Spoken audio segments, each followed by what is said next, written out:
OSJ 22,2 JT Hits Jamtol Station Agrikil Bab.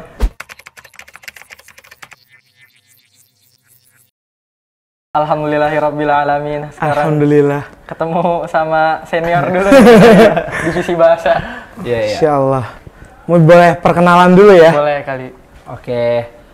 Kenalin, nama aku Arif Rahman Maulana dari Fasko Limikal angkatan 13. Itu dulu alhamdulillah diamanahin juga sebagai ketua divisi bahasa gitu.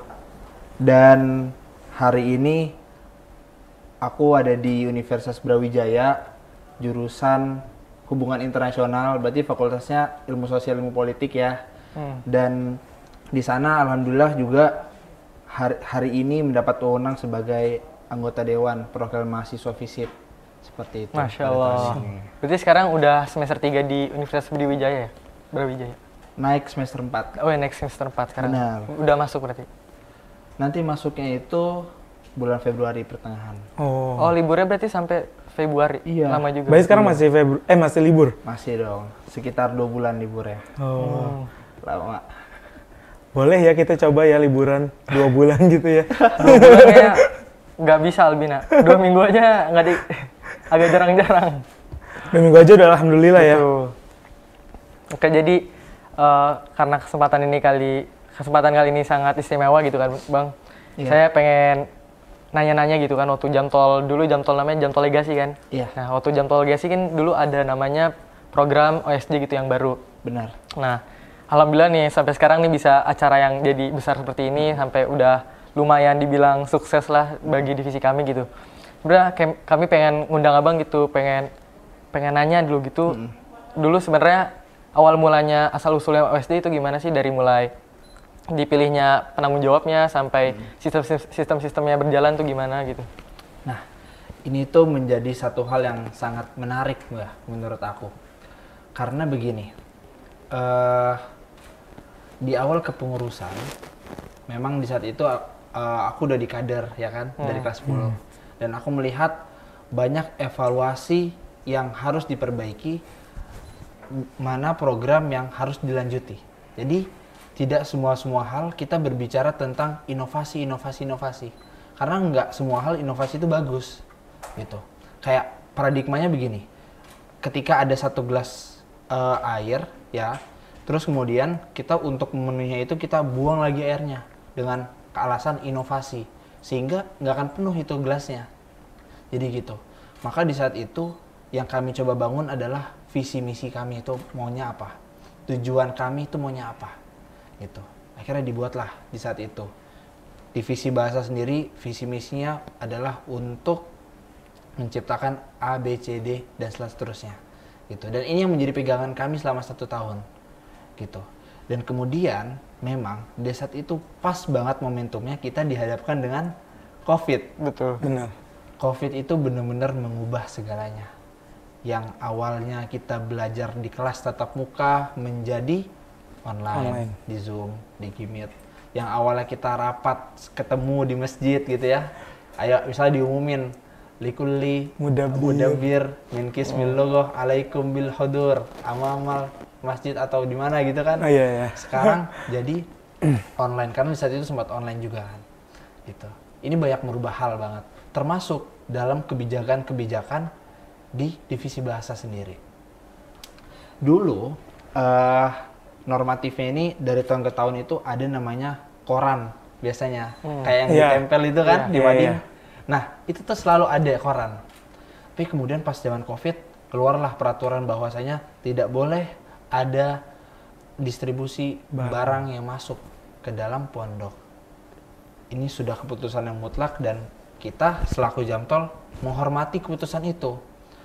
Dan akhirnya aku sampaikan nih ke teman-teman semuanya bahwasanya dengan adanya seperti ini bukan berarti kita berhenti, bukan berarti kita menstop program kita. Coba kita lihat baik-baik nilai dan esensi dari program ini itu apa. Oh, ternyata setelah kita cari tahu bersama bahwasanya dengan adanya koran ini santri Albina jadi tahu berita-berita di luar pondok. Ya kan? Karena informasi kita terbatas di sini. gitu. Oh, karena ini esensinya dan nilainya, yaudah kita coba alihkan.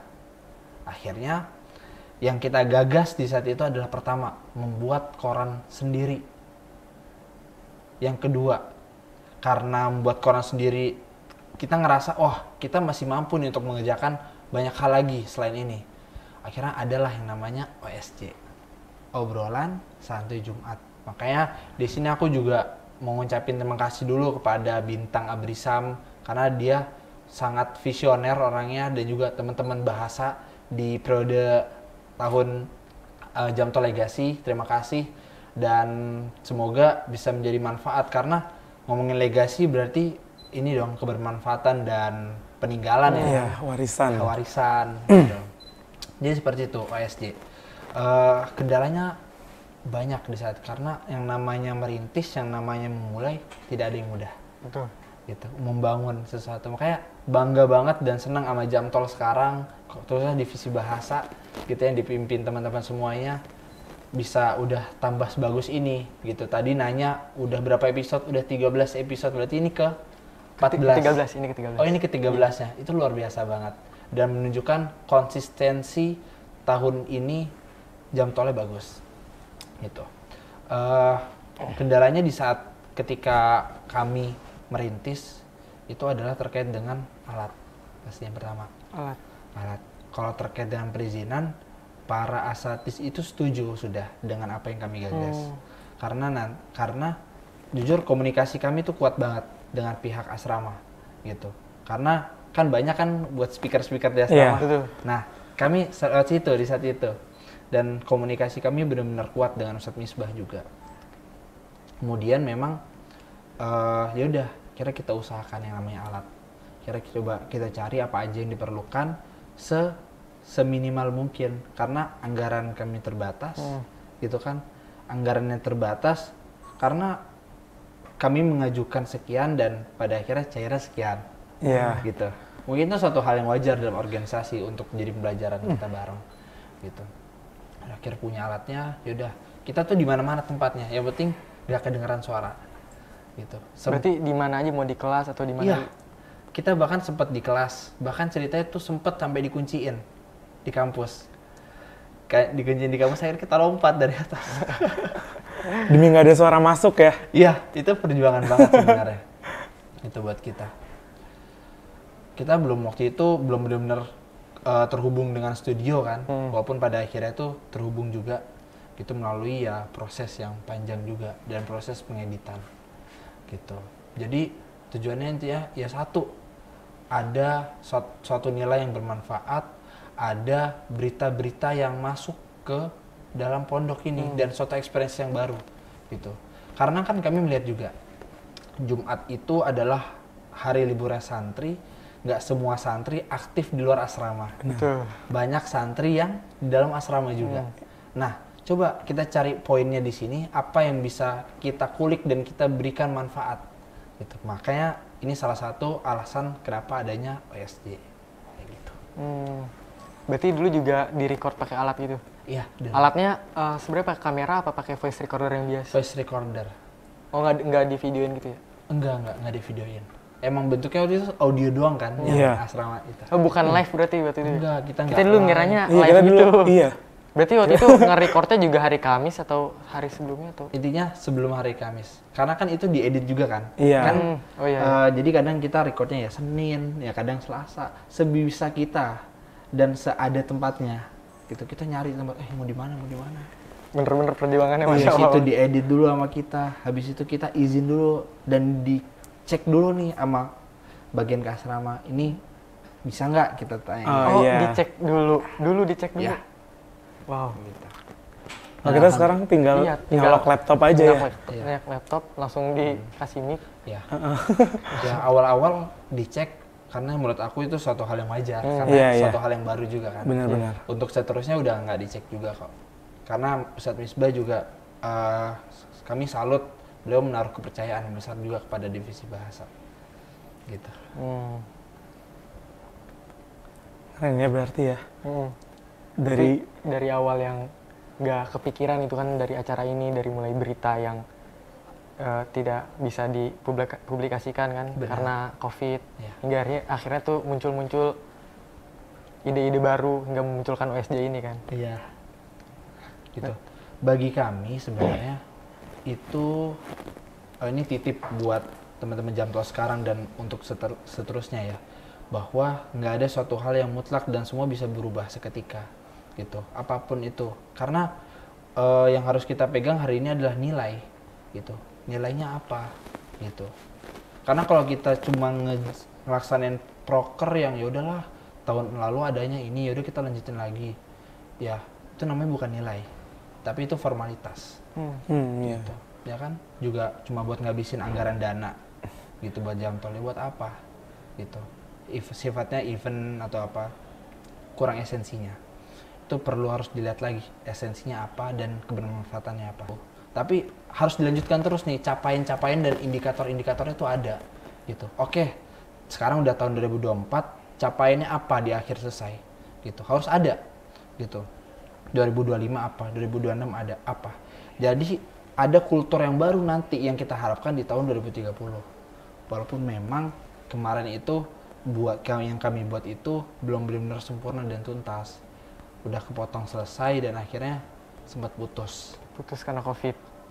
Ya, dan komunikasi kita juga dengan yang bawah nggak jalan secara intens sehingga nggak dilanjutkan. Gitu. Titip dan harapan ini sebenarnya buat ke depan harus ada jalannya sinergi dari Jamtol ke Jamtol. Kalau programnya diubah-ubah, gimana kita mau berhasil secara bersama gitu. Dan ini sifatnya itu kita harus melihat ini sebagai suatu permasalahan dan menyelesaikan permasalahan ini dengan melibatkan yang kita sebut dengan semua stakeholder yang ada. Artinya apa? Stakeholder itu karyawan, stakeholder itu asatis yang di madrasah, yang di asrama gitu kan, dan santrinya Kita semuanya gitu. Santrinya itu semuanya dari kelas 7 sampai kelas 12 itu namanya stakeholder. Jadi susah kalau kita komunikasi kepada santri saja, tapi yang asatis di asrama nggak kita reach out gitu. Jadi gitu dari aku. Begitu pula karyawannya gitu. Ya, setidaknya ada hal-hal yang disosialisasikan dan menjadi standar gitu. Ketika udah jadi standar, kita udah selesai mengenai masalah misalnya kita ngomongin bahasa nih, kita berbicara bahasa Arab gitu, sedangkan ustadznya sendiri tidak berbahasa gitu, atau kurang mendukung. Ya, ini menjadi evaluasi secara bersama gitu ketika kita menginginkan suatu kemajuan gitu. Itu paling. Dan juga biasanya kelas 12-nya harus merangkul, harus kerjasama, harus menganggap ini bukan kesuksesan Jamtol semata gitu. Kadang kita kalau kelas 12 kan kadang sensi ya. Iya. Jadi kalau kita kayak gini ikut nyuksesin dong ini, udahlah. Kadang apa kan dijail lah, disengin lah gitu, wajar. Tapi kita melihat ini sebagai suatu, oh iya, kalau aku berbicara bahasa sekarang, manfaatnya itu akan dirasakan 5-6 tahun ke depan. Untuk adik-adik aku, untuk suatu kultur yang baru. Itu paling. Wow. Irfan. Enggak, emang bener-bener sih dari aku sendiri gitu kan, waktu ngeliat Jamtol Legacy ini tuh emang bener-bener, walaupun masa periodenya yang di Albina offline tuh cuman sebentar gitu, tapi warisannya sampai sekarang tuh Berasa ya? masih berasa gitu. Salah satunya OSJ. Iya, masih seru. Dulu juga awal-awal tuh saya waktu pemilihan proker kan pada awal-awal tuh proker nih di SDN ini. Iya. Waktu itu ngumpul, ingat banget, di kamar Mina, berapa? Kamar Mina. Iya, segitu. 56. 56. Oke. Kita lagi ngumpul bersama. Kita duduklah bareng-bareng tuh. Dimulai tuh kan, dari mulai pembukaan, terus dibilang kan katanya ntar kita pengen bagi-bagi nih proker nih. Dari situ aneh mulai berpikir tuh, gimana ya, karena ngelihat dari Jamtol Legacy sendiri tuh kayak ada sesuatu yang harus dilanjutkan gitu. Lagi kayak OSJ ini gitu kan. Karena dari 2 tahun sebelumnya, qadarullah, karena mungkin ada halangan atau ketidakpastian gitu, ada hambatan, tidak berjalan, kurang berjalan secara lancar gitu. Kepikiran gitu kan. ya udahlah ambil OSJ, Bismillah gitu. Awalnya juga teman-teman juga kayak nggak nyangka, wah ini OSJ nih, kayaknya bakal udahlah OSJ mah ngapain sih OSJ, mati pasti mati. Itu dari kemarin-kemarin juga mati. Tapi dengan kayak rasa percaya diri yang dulu pernah, karena dari jam tol legasi juga percaya diri karena bakal proker itu bakal lancar gitu. Jadi aku sendiri juga bakal ngira proker ini bakal lancar gitu. Ya udah dengan seadanya, dengan persiapan juga yang belum matang gitu kan, ya udah Bismillah aja ambil. Berjalan. Awalnya nggak kepikiran sampai ke studio ini gitu. Awalnya pikiran juga sama kayak dari jam tol legasi gitu kan. Kita juga sharing-sharing dari abang kelas kita yang dulu dari Quarvel sama dari Gekors, katanya mereka juga pakai voice recorder. Jadi Arsyad sendiri kemarin bilang gitu kan ke saya, coba deh tanya ke Albina TV dulu, mungkin masih bisa minjem alat minjem alat itu maksudnya nggak usah ngeluarin dana yang lebih lagi gitu kan. Minjemlah alat ke Albina TV, tau-taunya diajak gitu. Gimana kalau kita kolaborasi aja, kamu ngambil audionya untuk disiarin ke asrama, kita siarin ke YouTube gitu, biar banyak kontennya dan lebih bervariasi. Dan alhamdulillah sekarang lancar kayak gini gitu. Itu keren banget. Dan begini, itu ada satu nilai dan yang bisa kita petik secara bersama sebenarnya. Ketika memang kita ada niat baik, coba itu dikomunikasikan dengan yang mempunyai akses hari ini. Ini kan dalam hal ini kan studio. Coba dikomunikasikan. Seandainya di saat itu Arsyad tidak berpikir untuk komunikasi, nggak akan terjadi hingga hari ini. Itulah yang namanya pentingnya komunikasi. Coba disampaikan, selagi itu menjadi suatu kebaikan, niat yang baik dan berdampak, pasti didukung. Gitu. Alhamdulillah. Tapi dulu waktu buat ngerekordnya sendiri tuh sebenarnya ada timnya yang khusus atau emang wah ini mau bantu aja gitu, apa gimana gitu sistemnya? Ada. Untuk sistemnya sendiri, kita itu di saat itu sudah pada pemilihan proker-proker ya. Dan di saat itu ada satu indikator bahwasanya ketika misal menjadi PJ Tadribul Khitobah yang mungkin sekarang Lugawiyah. Gitu. Harus ada indikatornya kayak misal dia memiliki kemampuan bahasa Arab atau bahasa Inggris. Tapi yang sifatnya lebih spesifik. Jadi teman-teman itu nggak sekedar milih pengennya ini pengennya itu, tapi dia tahu dengan dia memilih itu harus ada indikator yang dia capai gitu, dan itu menjadi tanggung jawab dia bahwa misal Tadribul Khitobah atau kita sebut Tadribul Khitobah, tapi dia nggak memenuhi karena dia nggak bisa pidato gitu. Gimana caranya kamu mau nge-influence orang?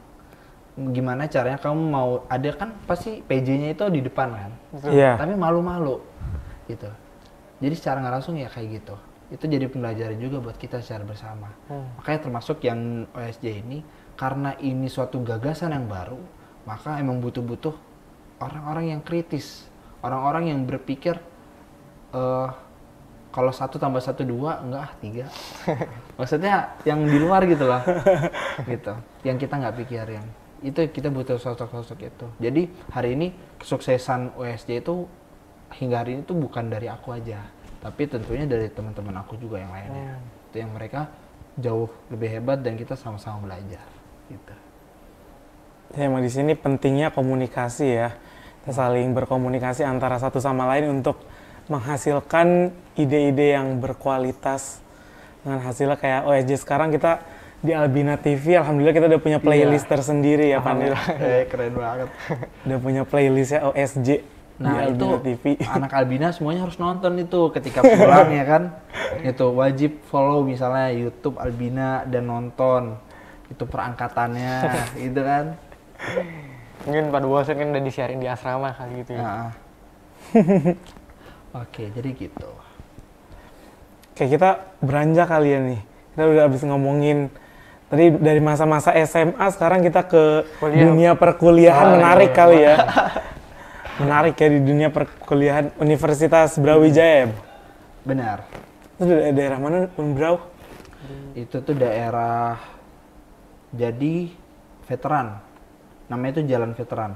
Jalan Veteran. Kotanya? Kota Malang, di kota memang. Di situ pokoknya kalau di Malang itu kampusnya itu deket-deket semua. Jadi di depannya ini ada Universitas Negeri Malang. Kemudian nggak jauh seberangnya itu ada Brawijaya. Nggak jauh dari Brawijaya sini, di bagian sini ada UIN Malang. Gitu. Jadi memang Malang itu sebenarnya sempit kotanya, gitu. Dan banyak univ yang memang deket-deketan nggak jauh. Terus ada UMM juga, gitu. Ada Unisma, gitu. Buat ceritanya nih, gimana sampai bisa sekarang aku ngeliat Bang Arif Rahman ya teman-teman di Instagram aktif dalam dunia organisasinya ya. Nggak luput dari habis ngelanjutin dari SMA, ternyata di kuliah juga tetap diaplikasikan gitu. Ya, jadi ngomongin organisasi ya, itu emang semangat aku ketika emang awal masuk semester 1, emang udah, wah aku harus masuk organisasi gitu. Karena di saat itu semester 1 belum begitu sulit kan matkulnya gitu. Dan ketika udah di dalam, aku nyari dulu nih, mana ya organisasi yang aku bisa masukin. Karena aku juga ngikutin berita ya, kadang ada lewat TikTok atau apa yang mengatakan, wah zaman semester 1 tuh zamannya kita pengen ikut-ikutan semua, akhirnya nggak ada yang fokus, malah berantakan gitu kan, kuliahnya berantakan. Nah ini aku hindarin gitu. Jadi ini titip saran juga buat teman-teman, nanti sesuaikan dengan keinginannya itu apa, jangan coba-coba doang gitu. Karena kan aku pengennya, aku organisasi yang memang eksekutif nih. Jadi antara himpunan, jurusan, atau BEM fakultas, atau BEM univ gitu. Dan aku pengen di saat itu univ. Kenapa? Karena staffnya itu dari berbagai fakultas. Akhirnya relation kita dapet di situ. Temanku ada yang dari peternakan, pertanian, Filkom, vokasi, terus hukum, semuanya tuh ada. Itu sebagai kayak standar basic aku dulu nih. Jadi enak ke depannya, jadi udah ada relasi gitu kan sama fakultas lain. Gitu. Aku mutusin makanya ke BEM Univ. Terus semester 1, kemudian selesai periode, kita cuman kepengurusannya cuma sebentar. Lanjut ke periode selanjutnya, semester 2, aku tuh masuk di namanya itu staf ahli BEM.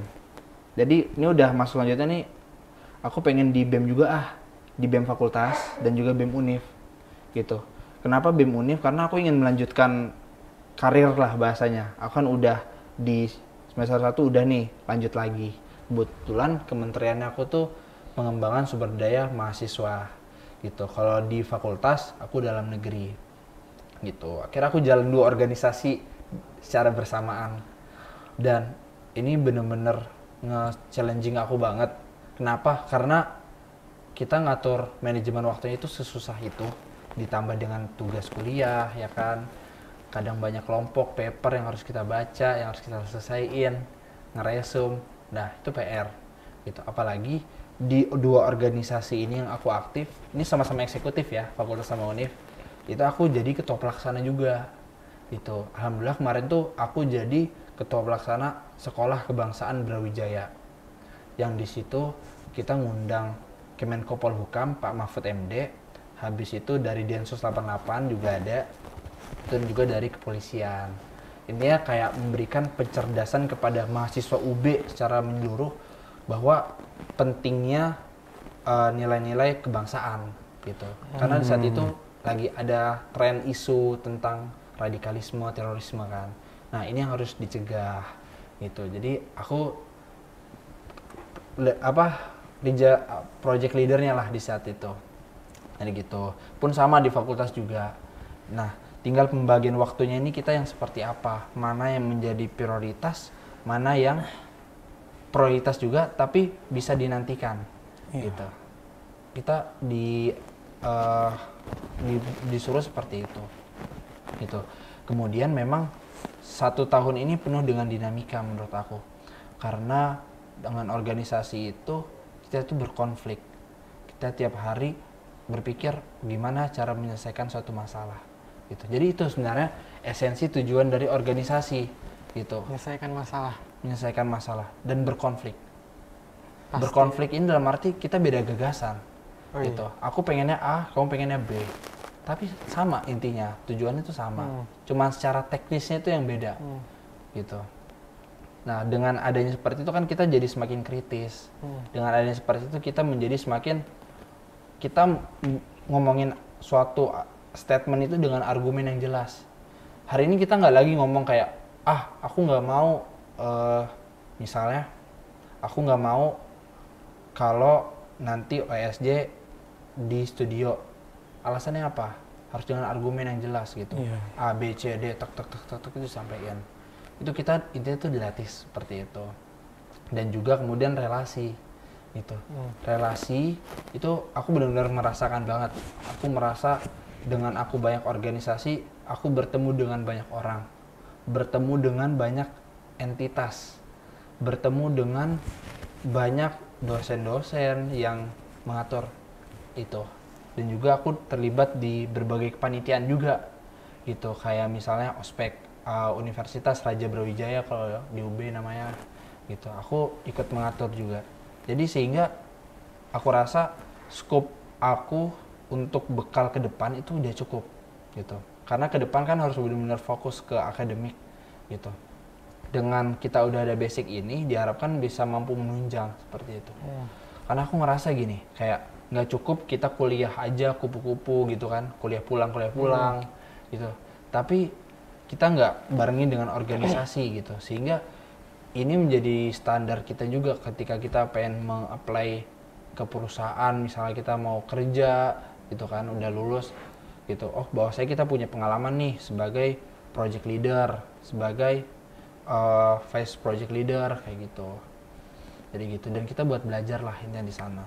Dan ini menjadi poin juga bahwasanya organisasi itu harus menyediakan seminimalnya 2. Yang pertama adalah memberikan kebutuhan bagi para anggotanya. Yang kedua itu adalah menciptakan iklim yang sehat. Gitu. Jadi kalau misalnya kita nggak memberikan kebutuhan, yang aku maksud gini, aku sebagai anggota aku butuh belajar terkait public speaking. Tapi ternyata ketika di dalam organisasi aku nggak diberikan ruang untuk berbicara. Itu aja mulai ngomong. Itu sebagai contoh. Itu nggak boleh terjadi. Organisasi harus menjadi wadah gitu bagi semua siapa saja yang ingin berkembang. Gitu. Yang kedua, iklim yang sehat dalam arti tidak toksik. Dalam pelaksanaannya misalnya standar kerja itu dari pagi sampai malam misalnya jam 7 loh atau jam 9. Kadang ada yang memang organisasi itu rapat itu bisa sampai jam 12 malam, jam 1 pagi, bahkan sampai subuh gitu. Sehingga ganggu aktivitas kuliahnya besok. Nah, menurut aku ini yang iklimnya kurang sehat karena nggak semua anggota siap dengan itu kan. Gitu. Jadi itu hal-hal variabel-variabel yang menurut aku harus jadi standar dalam organisasi kayak gitu. Nah, jadi nanti teman-teman itu kalau masuk organisasi ini itu ada 2 kategorinya, organisasi intrakampus sama organisasi ekstra kampus. Nah, intrakampus tuh kayak apa? Kayak BEM yang tadi, ataupun yang aku menjabat sekarang namanya DPM, Dewan Perwakilan. Jadi ada eksekutif dan legislatifnya gitu. Dan banyak kayak UKM kayak ataupun himpunan mahasiswa jurusan gitu. Nah, itu yang intrakampus. Nah, kalau ekstra kampus ini banyak sebenarnya gitu. Tapi kalau kita berbicara mengenai secara yang ada di lapangan ya, ini mungkin benar-benar bisa ditemuin kalau teman-teman itu kuliahnya di kampus kayak UI, UGM, UB gitu, yang ada program sosumnya lah gitu. Itu kayak misalnya HMI, Himpunan Mahasiswa Islam, atau GMNI gitu, yang mereka ideologinya itu marhain gitu, nasionalis gitu. Kemudian ada namanya PMII, ada kami gitu, ada IMM, itu namanya Ormek, organisasi mahasiswa ekstra kampus gitu. Dan dinamika di setiap kampus itu beda-beda. Apalagi kalau di UB itu, aku di UB ya, itu tuh dinamikanya kenceng banget gitu. Dan orang-orang tuh menganggap kalau itu sebagai suatu hal yang politis gitu. Ormek itu politis, Ormek itu kurang bagus lah, bla bla bla bla. Gitu. Jadi statement-statement itu ada. Jadi kadang kita buat masuk ke sana itu perlu bekal nih. Kayak oh ya mana yang pengen aku masukin gitu. Dan ternyata aku pernah ngejawab pertanyaan itu kan. Kayak misalnya kenapa Ormek ini hanya terbatas dengan ini? Karena menurut aku enggak gitu. Karena kalian tahu TEDx nggak? Tahu. Nah itu menurut aku bagian dari organisasi ekstra juga. Tapi bagian komunikasi gitu kan. Terus hari ini ada yang namanya ISEC. ISEC itu ataupun MUN, Model United Nation. Itu biasanya kalau HI gitu. Nah jadi setiap jurusan itu punya skupnya masing-masing juga buat ngomongin organisasi ekstranya gitu. Tapi yang tadi aku sebutin kayak misalnya HMI, GMNI, PMII, kami itu bisa jadi rujukan juga buat teman-teman berproses gitu. Karena hari ini aku berproses juga kan di HMI, jadi Himpunan Mahasiswa Islam gitu. Di situ juga punya ideologi dan gagasannya lah yang dibawa tuh apa tujuannya gitu. Dan itu udah sejarah yang panjang dari zaman dahulu itu, setelah kemerdekaan tuh udah ada organisasi itu gitu. Jadi ini udah organisasi tua juga gitu. Dan ada secara hukumnya bahwa ini adalah suatu organisasi yang legal. Biasanya tuh di kampus nanti yang digembor-gemborin tuh kayak ini organisasinya nggak ilegal, nggak legal, ilegal gitu-gitu.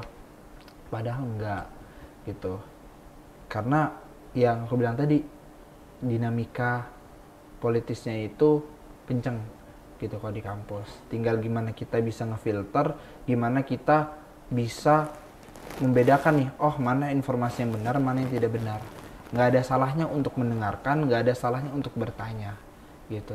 Yang penting yang perlu kita pegang ya prinsip kita sendiri gitu.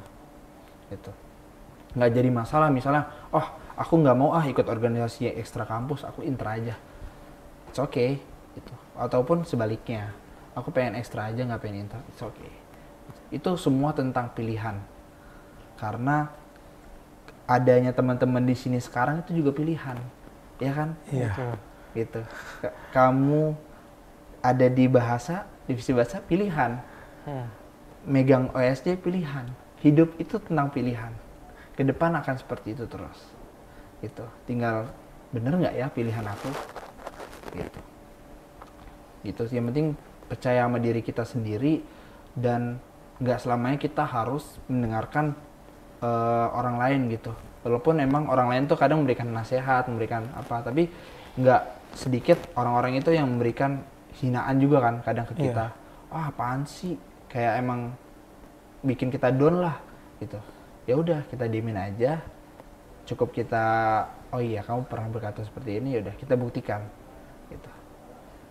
Kalau kita emang bisa. Itu kalau ngomongin organisasi. Organisasi itu aku sarankan banget intinya buat teman-teman karena itu tempat buat kita belajar. Gitu. Tapi di samping organisasi, kita juga harus fokus sama akademik kita. Gitu. Karena gini teman-teman, tiap teman-teman aku juga di fakultas lain itu ada yang nggak ikut organisasi sama sekali. Karena ya tugas kuliahnya banyak. Terlalu banyak gitu. Iya, banyak banget. Sampai ada yang laporan praktikum namanya itu gitu-gitu. Dan itu yang buat alasan mereka nggak ikut organisasi gitu. Tapi karena aku relate ya, kan aku dari Fakultas Sosial Politik juga dan aku jurusannya HI. Sayang kalau nggak mengaplikasikan ilmu aku di kelas tuh di organisasi gitu. Jadi gitu, harus balance. Tapi kalau dari organisasi di universitas itu awalnya tuh langsung masuk aja apa ada seleksi yang khusus gitu? Ada seleksinya. Seleksi khusus? Iya, standarnya itu tinggi juga gitu. Aku ingat banget kalau awal tahun yang aku bilang ikut BEM Univ, itu namanya itu kita staf magang. Kalau tahun kedua namanya staf ahli. Kalau tahun selanjutnya kita bisa jadi menteri gitu. Nah, aku ingat di saat itu aku di tesnya itu pertama kita ngisi form dulu. Formnya itu tentang biodata diri, prestasi, pengalaman, terus pernah ikut apa aja gitu. Kayak moto hidup gitu-gitulah. Dan kemudian kita nyantumin juga mau masuk di kementerian apa. Misal PSDM, pengembangan sumber daya mahasiswa, kita masukkan alasannya apa, dan kita masukkan apa yang ingin kita berikan juga gitu ke depan, itu buat diri kita dan buat organisasi gitu. Ada standarnya, dan habis itu dites wawancara juga gitu. Gitu paling. Berarti emang bener-bener dari organisasi kampus ini emang sangat berguna gitu ya, apalagi untuk ke depan gitu kan. Ada yang bisa dibilang kurang berguna juga. Ada juga. Iya, Contohnya? ya tiap kampus kan beda Iya. gitu. Tapi aku bilang kurang berguna karena misalnya ini toksik nih organisasinya, kayaknya nggak bagus deh iklim kerjanya. Ya buat apa kita masuk gitu? Kan kelihatan ya jarak track record, dan misalnya ada Instagramnya, tapi ternyata ini kayak kurang bagus deh, atau bahkan kurang relate deh sama aku gitu, ya nggak usah dimasukin. Banyak yang bilang masuk organisasi di kalau udah kuliah tuh kayak itu ngeganggu banget waktu kuliah. Kayak jadi emang kayak dia emang kalau masuk ke organisasi ini jadi pelajaran-pelajarannya, matkul-matkulnya itu bisa buat keteteran banget. Kalau begitu tuh itu kembali lagi ke dia manajemen waktunya ya berarti ya. Benar. Jadi kayak dia emang harus pinter-pinter nge-manage aja. Berarti kalau dari abang sendiri kan dengan double organisasi kan sekarang. Iya. Nah itu untuk nge-manage waktunya dengan belajar sama kegiatan organisasi itu gimana? Untuk memanage sendiri, pertama kita harus menentukan mana prioritas isu kita. Prioritas yang didahulukan, prioritas yang bisa nanti, kemudian ada yang nanti. Jadi ada level-levelnya sendiri. Iya. Gitu. Dan jangan lupa kita harus selalu mencatat gitu. Hari ini kan kita bisa mengevaluasi diri kita sendiri. Oh iya, aku tuh orang yang kadang suka lupa. Hari ini tuh agendanya apa aja karena kebanyakan agenda misalnya. Yaudah, kita bisa catat di HP kita atau di buku kita gitu. Itu. Terus kemudian kita harus ngejalan itu, walaupun emang malas ya kadang. Apalagi mahasiswa tuh khususnya aku ya dan teman-teman yang aku kenal tuh kadang sukanya mepet-mepet gitu, deadliners gitu. Misalnya tugas dikumpulin jam 9 malam, ngerjainnya jam 8. Jam 8 malam sejam sebelum. Ya kan, padahal tugasnya udah dari seminggu yang lalu misalnya. Iya. Ya, gitu. Itu nggak boleh diwajarkan. Tapi memang ini kita tuh harus komitmen, oh iya, kita tahu ini harus selesainya kapan, ini harus selesainya kapan. Jadi dengan seperti itu kita bisa nentuin prioritasnya kita apa aja gitu. Melakukan prioritas di antara prioritas yang lain ya. Benar. Ini misalnya kalau ada dua kegiatan yang tiba-tiba dalam satu waktu yang sama gitu. Itu menarik gitu karena aku sering kayak gitu. Ada dihadapkan dengan satu rapat, satu acara. Iya. Gitu. Dan di saat itu akhirnya aku mementingkan acara karena ngerasa acaranya urgent dan ada tamu undangan dari Surabaya saat itu. Ya, kemudian akhirnya aku komunikasi lah, aku sampaikan kalau memang aku mau ada acara nih seperti ini ke organisasi yang satunya. Ya udah akhirnya dipahami, diwajarkan. Tuh. Nah, ya, tapi aku bilang kalau aku udah selesai acaranya, aku pasti datang gitu. Jadi aku nggak benar-benar nggak datang, aku datang tapi setelah acara ini. Jadi geser gitu acaranya, Iya. lanjut lagi gitu.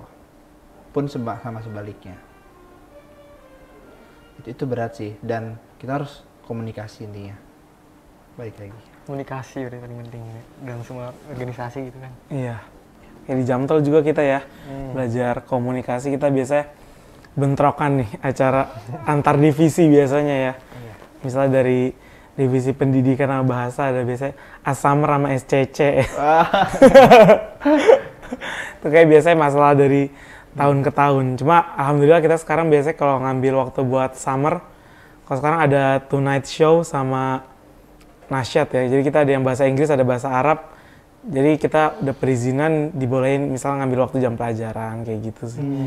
Emang biasanya kita komunikasi aja sama Ustadz Agung, biasanya gimana Ustadz? Jadi buat, karena kalau malam juga asatid yang datang biasanya minim. Jadi kita ngambil waktu buat acara siang yang dimana asatid-asatid di sekolah harus mereka kan jam ngajar jadi ada acara, jadi kedatangan untuk asatid maksimal gitu. Jadi itu biasanya emang diomonginnya bersama Ustadz Agung yang biasanya dia sekarang menjabat sebagai wakil mudir bagian pengasuhan dan pendidikan. Oh iya. Oh iya, terus aku mau ngejawab lagi. Jadi kadang kan berpikir kalau organisasi itu bisa mengganggu kuliah. Selain dari tadi aku udah ngomongin prioritas, ini sih paling kita tuh harus yang namanya nentuin gini. Aku menyebutnya itu dengan selain prioritas gitu. Bahwa kita harus menentukan dari awal tahun ini tuh apa yang pengen kita capai gitu buat ke depan. Oh, capaian kita tuh ini gitu. Dan memang terganggu. Jujur, aku sendiri ketika ikut organisasi 1, organisasi 2 itu beda nilainya gitu. Tapi memang harus ada harga yang kita korbankan untuk mencapai sesuatu gitu. Aku kan pengen organisasi 2 gitu. Ya udah, harganya ya harus dibayar dengan mahal juga gitu. Gimana balik lagi kita dengan ini kita belajar gitu. Pokoknya asal yang kita ikutin itu organisasinya benar-benar relevan sama tujuan kita. Kalau kita nggak relevan, kalau organisasi itu toksik, karena banyak aku memiliki kasus-kasus yang organisasinya itu toksik. Organisasinya itu bikin kita mental down, yang bikin kita nggak semangat, duit habis biasanya karena bayar iuran gitu, atau bahkan suruh beli PDH atau apa tapi nggak datang. Itu contoh, maksudnya kayak jadinya itu toksik kan. Nah, menurut aku kita harus ngindarin hal-hal yang kayak gitu. Dengan apa? Ya kita browsing, kita cari tahu ini organisasi gimana gitu. Tapi kalau abang sendiri ini juga nggak sambil ada prestasi di kuliah? Nah, apa cuma organisasi doang? Nah, selama di kuliah sendiri, aku benar-benar waktu semester 1 sempat ikut kayak lomba-lomba juga, gitu. Lomba-lomba badminton, kadang yang sifatnya non akademik, gitu. Untuk yang sifatnya akademik sendiri, aku sejauh ini masih belum ada prestasi yang signifikan. Tapi aku berusaha mempertahankan nilai IP dulu sih, gitu. Intinya, walaupun aku organisasi ada, IP ku tuh nggak turun gitu, harus tetap dipertahankan gitu. Ini kan sebagai pertanggungjawaban juga kan nilai gitu. Dan rencana ke depan insya Allah ada yang bidang-bidang prestasi yang insya Allah kita lihat nanti. Amin, semoga. Minta doanya dulu aja. Amin. Amin aja dulu. Amin aja dulu ya. Omnya aku ngeliat di Instagram abang tuh waktu itu, lupa kapan, yang di Jingga itu, yang Jingga. Itu kalau itu organisasi juga atau apa itu? Jingga itu nama sebutan fakultas. Jadi FISIP itu nama sebutannya itu Jingga, Oren, gitu. Dan oh iya. Saya pernah dengar gitu. Ya kan? Mungkin kayak di apa gitu, kayak Marun dari universitas apa namanya, Marun gitu, Pak. Iya. Gitu. Karena semua itu ada filosofinya, kenapa Oren, kenapa ini gitu. Nanti di pelajaran lebih lanjut kalau udah di dalam. Makanya fakultas Jingga, tanah Jingga. Halo sobat Jingga gitu. Iya. Gitu. Gitu paling. Apa lagi? Politik sebenarnya. Saya ngeliat-liat di Instagramnya suka politik. Oh iya, kemarin cerita dikit deh. Boleh. Ketemu Anies kemarin ya? Iya. Ketemu Pak Anies. Di mana? Ikut ubah bareng? Iya, ikut ubah bareng. Desak Anies. Iya. Yang di Jakarta Selatan. Gitu. Temanya itu kemarin tentang nakes, ya kan? Tenaga kesehatan. Gitu. Kan yang daftar itu 3.700 ya. Banyak banget, dan kuotanya itu cuma 1.000-an. Dan akhirnya ya udahlah, agak hopeless nih. Bukan mahasiswa kedokteran, bukan mahasiswa kesehatan. Paling nggak dapat undangannya. Soalnya nge-apply dulu kan, baru dapat email. Oh iya. Akhirnya pas tengah malam itu dapat tiba-tiba gitu, dapat undangan. Kita datang lah pagi-pagi ke sana biar paling depan juga kan. Datang, kenalan. Di situ manfaat acara-acara gitu kita kadang jadi nambah relasi aja ya. Saat itu kenalan akhirnya dengan ada nakes-nakes dari RSUD, ada yang mahasiswa kedokteran UGM gitu. Banyak di situ ketemu kenalan baru gitu. Ketemu Pak Anies, dan memang gagasan yang beliau bawa itu teruji gitu. Jadi aku sampaikan juga kan di Instastoryku kalau emang aku bukan tim ses dari Anies gitu. Tapi dengan adanya gagasan yang dibawa, dengan adanya gaya kampanye yang sifatnya sangat demokrasi, aku harap tim ini sukses gitu loh maksudnya. Gitu. Kalau sejauh ini kan kita lihat misalnya tim ses lain itu kampanyenya misal joget-joget. Ya kan itu sangat menurut aku tidak mengedukasi dan bukan ini yang Indonesia butuhkan ke depan. Iya betul. Gitu. Kita butuh suatu hal yang memang sifatnya itu Indonesia ini mau dibawa kemana gitu kan. Harus cerdas juga pemimpinnya dong. Gitu makanya gitu harus satset. Tapi amin dulu. Aminin dulu ya. Berarti emang suka ikut politik-politik gitu ya? Iya. Kan di kampus kan juga politik kampus itu. Iya. Ya kan? Organisasi itu di kampus itu politik juga sifatnya. Apalagi di DPM sekarang ya, aku legislatif. Itu ada yang namanya koalisi, ada yang oposisi. Gitu. Untuk menentukan kebijakannya ini gimana. Gitu. Akhirnya tempur tuh misalnya adu argumen gitu. Ujung-ujungnya misalnya voting karena koalisi kita banyak, misalnya dari 13 orang, namanya anggota dewan itu, kalau menentukan keputusan itu, sistem kerjanya namanya kolektif kolegial. Artinya, yang dikeluarkan sama DPM itu adalah keputusan bersama dan suara bersama. Tapi di dalamnya, dalam menentukan keputusannya itu, paling nggak misalnya, kita 13 orang nih, berarti harus 50% plus 1. Kayak misalnya 7 orang. Jadi 7 banding 6 gitu. 7 sepakat, 6 enggak, ya berarti yang menang 7 gitu. Akhirnya di koalisi pada tahun ini DPM ku tuh menang gitu. Bandingannya itu 9 banding 4. Wow. Dan udah menang total sih sebenarnya. Iya jauh ya. 2 kali lipat. Gitu. 2 kali lipat. Kira-kira abang setelah kuliah niatan melanjutkannya ke ranah apa nih? Atau mau lanjut lagi mungkin di S2-nya? Nah, buat lanjut ke depan sendiri pasti ada proyeksi-proyeksi buat pada itu lanjut S2 gitu. Tapi juga memperhitungkan makanya jangka pendek ini apa sih yang pengen disiapin gitu. Aku ada beberapa emang rencana gitu yang mungkin belum bisa aku sampaikan sekarang gitu. Nanti jadi relevan dengan nanti ketika aku udah selesai.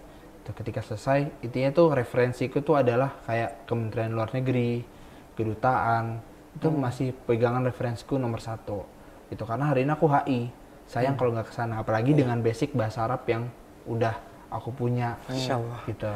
Itu sangat membantu banget gitu kesana.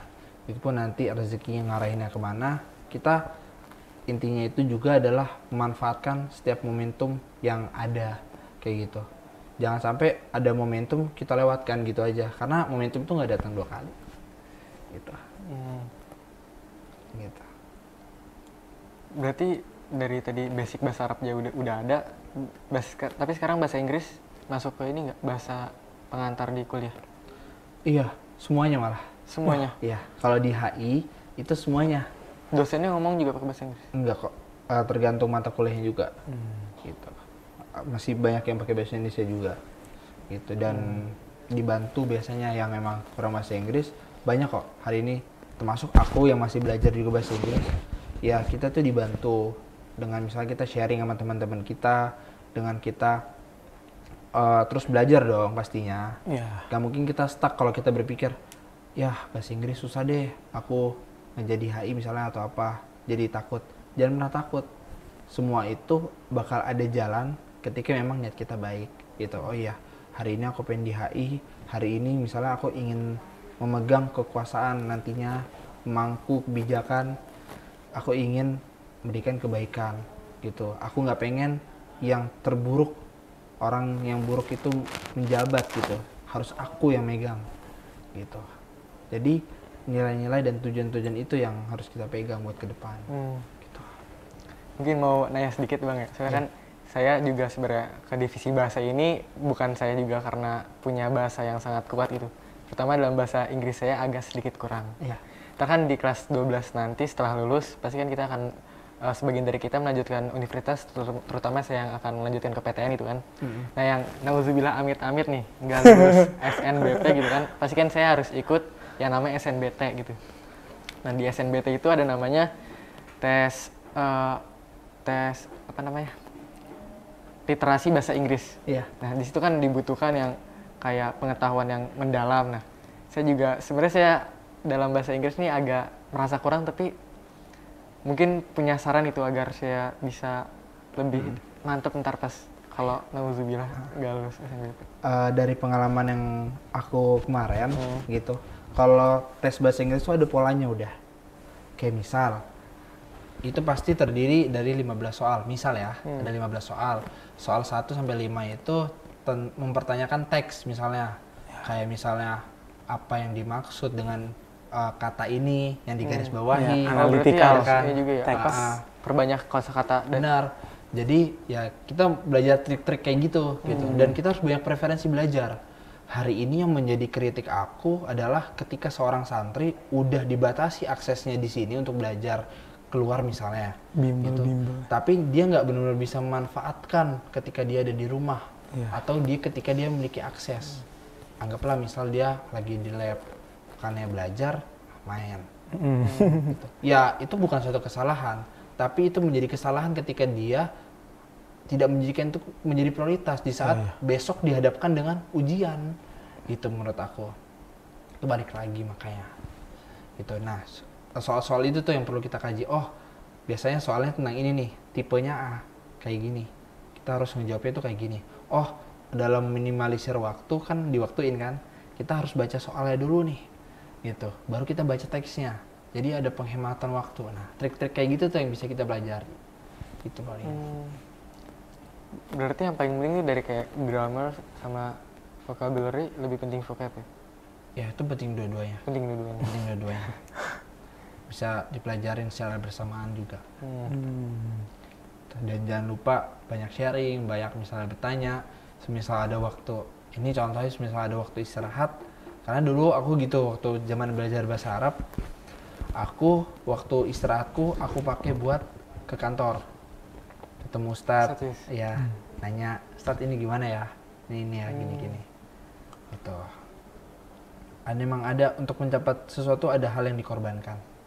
Ketika nggak pengen berkorban, ya jangan mau pernah untuk bermimpi. Gitu.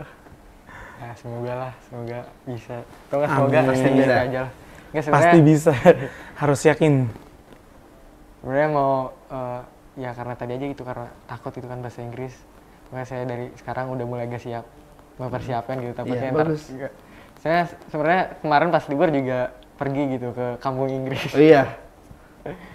Berarti nginep di sana? Iya 2 minggu. Pasti ada yang liburan lah. Walaupun memang nggak cukup ya. Tapi alhamdulillah sih relasinya juga kan karena saya dulunya anak rumahan gitu kan. Akhirnya dapat relasi juga gitu. Orang-orang banyak. Dari UB juga teman saya juga ada. Mungkin udah aja dulu kali ini ya, sesi kali ini, USJ kali ini karena cukup bermanfaat dan juga kalau dilihat kayak udah lebih dari 1 jam nih udah. Oh iya, nggak terasa ya? Nggak kerasa kalau lagi USJ itu. Mungkin closing statement mungkin. Boleh. Oke. Untuk kesimpulan. Titip pesan buat kedepannya, buat teman-teman semuanya gitu. Ini termasuk buat diri aku sendiri. Karena hari ini kita berpijak itu adalah bagian dari proses kita di masa lalu. Ketika kita ingin menginjakan kaki, kita udah punya gambaran masa depan, maka kita harus mengusahakan itu dari sekarang. Karena masa depan itu ditentukan dari sekarang juga. Gitu. Manjadah, wajadah. Oke. Ya, sebelumnya terima kasih kepada Bang Arif Rahman yang sudah menyempatkan waktunya. Sebenarnya kan Bang Arif Rahman harusnya ngisi di kelas ya. Gak apa-apa, dan ini kan bisa lebih banyak bermanfaat juga semoga ya. Amin. Harus tetap sampai di kelas jadi bisa kemana-mana ya, ntar lewat YouTube ya. Alhamdulillah. Ya. Masya Allah. Mungkin segitu aja dari kami, juga makasih juga buat Abian yang udah nemenin untuk jadi host. Dan OSJ 22,2 JT His Jampal Station Aglikil Bab.